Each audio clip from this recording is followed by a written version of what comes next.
গাণিতিক সমস্যা বলি পর্ব 5-এ আমাদের জন্য যে প্রশ্নটা আছে সেটাতে বলা আছে যে যদি m sin theta minus alpha is equal to n into sine theta plus alpha হয় তবে দেখাও যে m minus n into tan theta is equal to m plus n into tan alpha. আচ্ছা, তুমি যদি একটু ভালোভাবে প্রশ্নটা খেয়াল করো দেখবে প্রশ্নে কিন্তু তোমার অনেকটা সমাধান বলে দেওয়া আছে। ব্যাপারটা কীরকম তাই না? আচ্ছা, একটু ভালো করে খেয়াল করো, দেখো তোমাকে বলে দেওয়া হচ্ছে এরকম সিঙ্গেল ওয়াইজ, অর্থাৎ m এবং n বলা আছে, কিন্তু দেখাতে বলা হয়েছে m মাইনাস 1 বা m প্লাস 1। এই জিনিসটা তুমি কিভাবে পেতে পারো? এই জিনিসটা তুমি তখনই পেতে পারো যখন তুমি যোজন এবং বিয়োজন করবে। আচ্ছা, সেটা কিভাবে হতে পারে?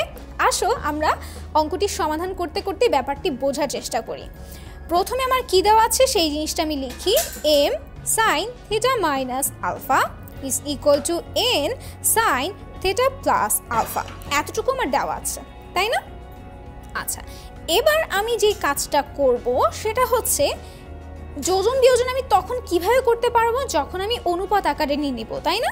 তার মানে m এবং n অর্থাৎ এই টার্মগুলোকে একসাথে নিয়ে আসবো এবং এই সাইনের পরিমাণকে একসাথে নিয়ে আসবো, তাহলে m বাই n থাকলো এবং এই অংশে এটা নিচে চলে আসবে তাই না?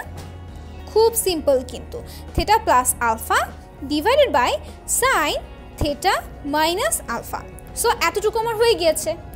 এবার আমি যে কাজটা করব, দেখো বলেছিলাম কি করব, যোজন বিয়োজন করব।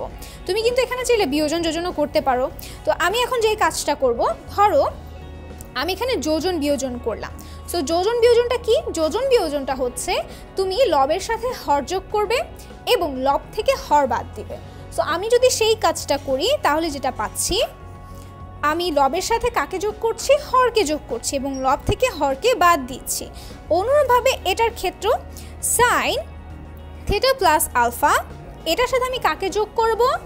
Sine theta minus alpha. এটা আসলে কি আমার, এবং নিচের ক্ষেত্রে কি হবে? বিয়োজন করছি তাই না? অর্থাৎ theta plus alpha minus sine theta minus alpha. আমি কি করলাম এটা বলো তো? আমি এটা যোজন বিয়োজন করেছি। আচ্ছা, যোজন বিয়োজন করে তোমরা কিন্তু অবশ্যই এই সাইড নোটটা দিবে, আদারওয়াইজ তোমাদের কিন্তু এইখানে ম্যাথে নাম্বার কাটতে পারে। তো এবার আমি কি করব, আমার m plus n m minus n চলে এসেছে। এবার আমার ট্যান থিটা এবং ট্যান আলফা বের করতে হবে।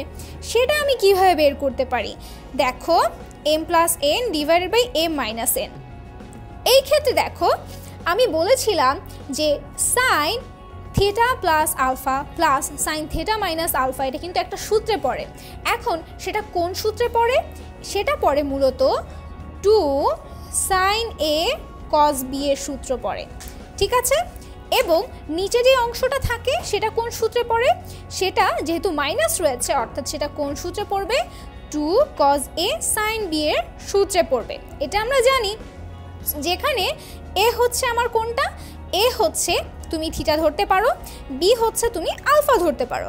সো এই জিনিসটাকে যদি আমরা এইভাবে সিম্পলিফাই করি তাহলে লিখতে পারছি এখানে sine theta plus alpha plus sine theta minus alpha, এটার জন্য লিখতে পারছি 2 সাইন থিটা কস আলফা, এবং নিচের ক্ষেত্রে লিখতে পারছি 2 কস থিটা ইন্টু এখানে কি লিখতে পারছি আমি? Sine alpha. আচ্ছা, তাহলে দেখো এই যে অংশটুকু রয়েছে এই অংশে 2 এবং 2 কাটাকাটি চলে যাচ্ছে তাই না? আমি যদি এটাকে এইভাবে লিখি, বা m প্লাস n থাকলো m মাইনাস n থাকলো, উপরে আমার এতটুকু কি? ট্যান থিটা তাই না? ট্যান থিটা, এবং এটা কি কট আলফা তাই না? কট আলফাকে আমরা কি লিখতে পারি? 1 ডিভাইডেড বাই ট্যান আলফা লিখতে পারি তাই না?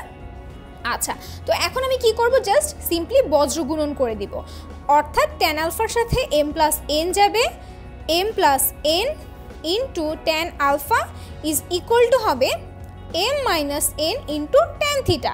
এখন এটাকে যদি তুমি এই পক্ষে নিয়ে আসো এবং এটাকে যদি এই পক্ষে নিয়ে যাও, আলটিমেটলি কি তুমি এই যে তোমাকে দেখাতে বলা হয়েছিল সেই জিনিসটা তুমি পেয়ে যাচ্ছ তাই না?